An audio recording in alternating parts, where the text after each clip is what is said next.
काही लोक म्हणते आम्हाला समाजाची सेवा करायची, कोणाला ऊत आला नाही. घर जाळून कोळशाचं दुकान टाकायला कोणी मोकळा नाही. काही लोक म्हणते आमचं आयुष्य गेलं समाजसेवेत. मग एवढी श्रीमंती तुम्हाला आली कुठून? आणि इंद्रिकरचा बाबा त्या करून दिलाय लोकांनी, तर इंद्रिकरला पैसे घेतो बा.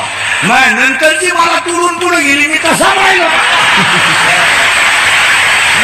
मग नंतर बाबा झाले 51-71 वर गेले, मी अजून वड्यालाच खेकलो धरले. आणि बाबांना दिला इंद्रिकरचा करून माल छापला दुसरे. आता मला हा पट्टा 30 वर्षापासून ओळखतो, आज नाही.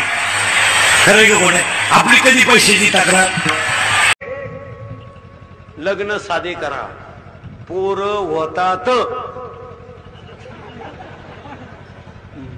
या मूर्खांच्या नादी लागून दुसऱ्यानं 3 एकरचा मांडव घातला म्हणून आपला 1.5 एकरचा घालू नका. त्याला मिळाला एवढ्या कमी पगाराच्या नोकऱ्या आहेत तिथं अख्खे मराठी आहेत. तुम्ही मला महाराष्ट्रात ब्राह्मणाचा वायरमन दाखवा बा.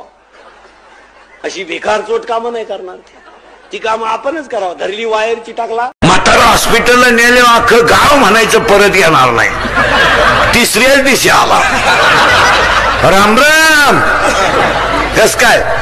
ठणठणीत आहे, काय नाही. मालबिल काढली, अंडे बिंडे हाणतोय, ओके.